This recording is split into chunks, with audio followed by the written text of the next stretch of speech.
18 дугаар сараас эхлэж өнөөдрийн энэхүү сайхан өдөр ёслол хүндэтгэлийн үйл ажиллагаа хийж хүлээн авахд бэлэн болсон байна. За, улаан гомчуу та бүхэнд энэ өдрийн мэндийг хүргье.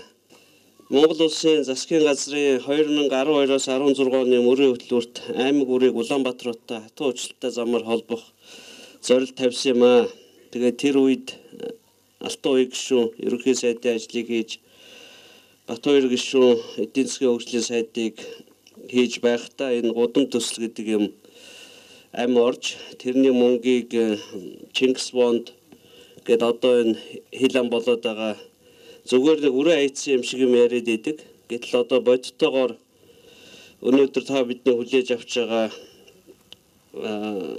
гудам төсөл зөвхөн Улаангом хотод 10.4 км автсан 2.1 км 8 тойрог 14.5 км явган үнэт зам гэх мэтийн том байгууламж ашиглалтанд орсон байна. За улсын хурлын гишүүн Хөрлөтрийн яриад байгаа шиг 2 км зам бол би харсангүй. Ямар ч үс 10 км замаар намайг явуулж үзүүллээ. Тэгээ өнгөрсөн хугацаанд мөн Улаанбаатарт 24 үйлдвэрийг шинчилж 20 гаруй км замыг шинээр барьсан байна. Эх 7 хоногийн хагас өдөр мөн Аранхай аймгийн гудам төслийн нээлт бас болно. Гудам төслийг хэрэгжүүлэхэд тийм амар хэлбэр байгаагүй. Улсын нийслэлд ч аймгийн төвүүдэд ч хот төлөвлөлтийн бодлого алдагдаж замбраагүй газар олгосны уршгаар зам тавих газрыг чөлөөлөхөд баггүй бэрхшээл гарсан. Батуул захиралтай гудам төслийн баг аймаг хотын удирдлага иргэдийн хамтын ойлголцол хүчин чармаалтын үр дүнд Улаанбаатар хот болон дээрх 3 аймагт энэ төсөлд амжилттай хэрэгжсэнийг онсон тэмдэглэж байна. Энэ ажлыг Увс аймаг сайн зохион байгуулсан аймгийн удирдлага гүйцэтгэгч Шинжаан Шимфа компани, хамтран ажилласан Увс аймгийн цахилгаан тугуйг сүлжээ төрийн өмчт компани, цахилгаан холбоо компани, Ундраг Увс, Дэвшил Увс компани болон замын ажилд оролцсон нутгийн иргэд төрийн бодлогыг дэмжиж газраа чөлөөлж өгсөн эргэн аж ахуйн нэгж байгууллагууд нийт усчуудаа талархал илэрхийлье.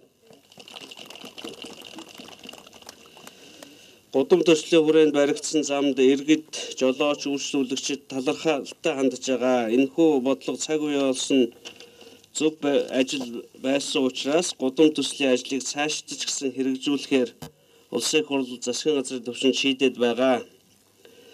Одоо гудам төслийн хүрээнд баригдсан замаа хамгаалах, байнга засад тортхон чухал гэдгийг гудам төс хэрэгцээ аймагуд ойлгох хэрэгтэй.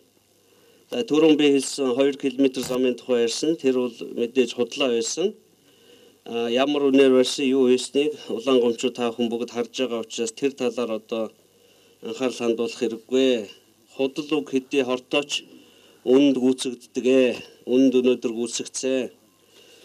За манай усчууд бүтээлч сэтгэлгээтэй хөдөлмөрч ард түмэн гэдгийг би сайн мэднэ. Та бүхэн 2013-аас 15-ны хооронд мянган өдөр өвггүй хөдөлмөрлж ихийг бүтээн байгуулсан учраас Увс аймаг 2015 онд шилдэг аймгаар шалгарсан байна. Энэ бол та бүхний амжилт нүр их хөдөлмөр зүтгэлийн үр дүн юм аа. Цаашид энэ амжилтаа батгаж илүү өрч хүчтэй ажиллаж төрлөх увстай хөгжүүлэхийг хүсэн өрөөё. Гудам төслийн захирлан Бадрахын Батболдоо Баруун бүсийн хөргөр улсын сангийн фигүүр Увс аймгийн ард түмэн нарыг